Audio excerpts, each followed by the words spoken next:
What would you go back to if you could? Is there a challenge you've left unfinished? For me, it's skiing in the White Mountains.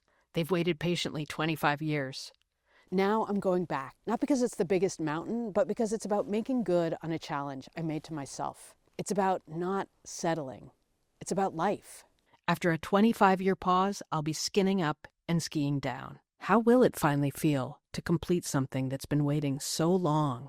There are so many little things that could stop me. Little fears, logistics, the weather, some other unanticipated surprise. 25 years ago, I signed up for a workshop, Intro to Backcountry, in the White Mountains. Just before the workshop, I was shooting snowcross. It's a dangerous, exciting sport to watch. I was so close, I could feel the roar of every sled as it went by. I panned my camera to follow the leader, and the sled, 5 places behind him, flew off the track. I woke up on the ground, was loaded into an ambulance with cracked ribs, a shattered wrist, and concussion. My skis went back into the closet.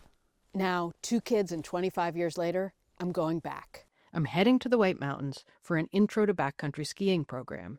Same old K2 Telemark skis and the same old leather boots. I wonder if I and they will be up to the job. I do feel ready, but then 2 weeks before the workshop, I get the flu. I'm weak and tired. I skip all my regular workouts trying to save my strength. All I've done for 2 weeks is walk the dog. Will I be ready? I just want to hold on. Don't settle. On Thursday, I start packing everything I can think of to keep me warm and comfortable and strong. I pack this thermos, the one I bought after becoming hypothermic on another shoot. I pack my warmest snow pants, a few sizes too big. I pack the same Gregory pack I've used on the Baton Memorial Death March in White Sands and my walk across the Grand Canyon. I like to think it'll bring me good luck. It's Friday now. Work is over, and now I drive the 2.5 hours to Pinkham Notch. I know there'll be gaps in cell service, so in an old-school move, I write down the directions in a notebook, just in case. Remember the unreasonable fears I mentioned? They rise back up as I drive the dark roads into the White Mountains, but I keep driving.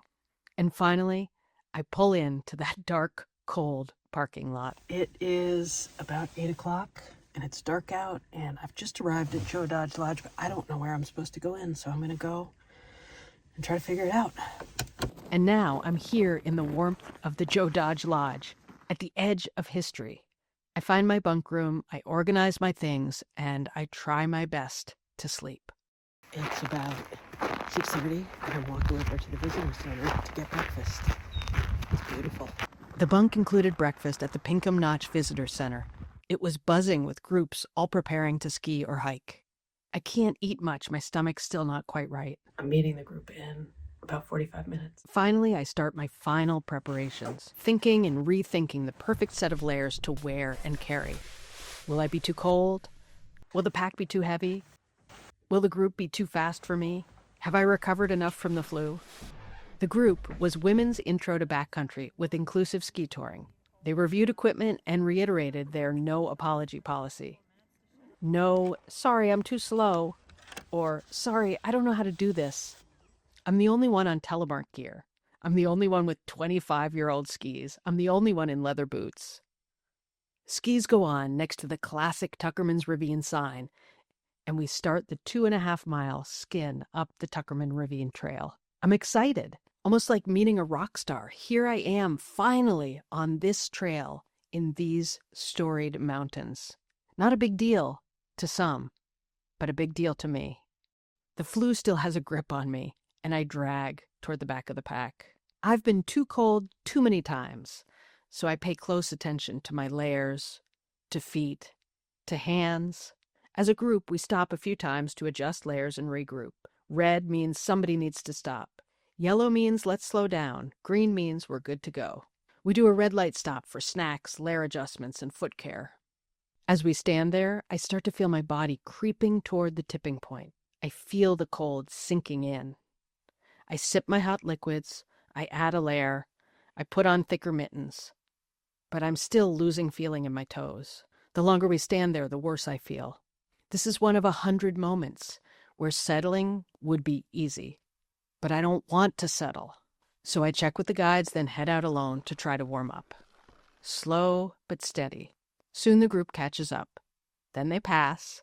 I remind myself to enjoy each step, not to think about how far is left. We pass the trail sign surrounded by deep snow. I take in the scenery. And then, suddenly, we're there, at Hojo's, at the base of Tuckerman's Ravine, the top of the climb for us. I've seen it in hundreds of photographs, but here I am, looking at the real thing. It's a good feeling. Where are we now? We are at the base of Tuckerman's Ravine. Would you like to point? We are at the You're making a documentary Hojo's filmmaking. Yeah. Hut, also Can you point known at as Tuckerman's? Howard Johnson. Yes, over here. It's not that cold out, but as we stand still, I start to feel that cold settle in again. I'm grateful for my full pack, and I add another layer. My feet are now gone. In a last-ditch effort, I take off my boots and put in the disposable toe warmers that I activated at our last stop. I tell myself they're helping. And then we start to ski. Down the 2-ish miles of the Sherburne Trail, the Sherb, in my leather telly boots and my skinny skis. My legs are weaker than I'd hoped. We're reminded, ski cautiously. It's a well-traveled trail, but a rescue would be hard here. I'm wobbly, but it feels good. Some alpine turns, some telly turns, some power wedges, some side skids. And then we're at the bottom. This is what it feels like to finish a challenge 25 years in the making. Not dramatic, but satisfied in the knowledge that I didn't settle. We did it, and I'm heading home tonight. The big takeaway is totally doable. Totally doable, but really nice to have a group like Inclusive Ski Touring to make that first experience comfortable and easy and fun and safe. And I will be back. I will be back, and I will do this again.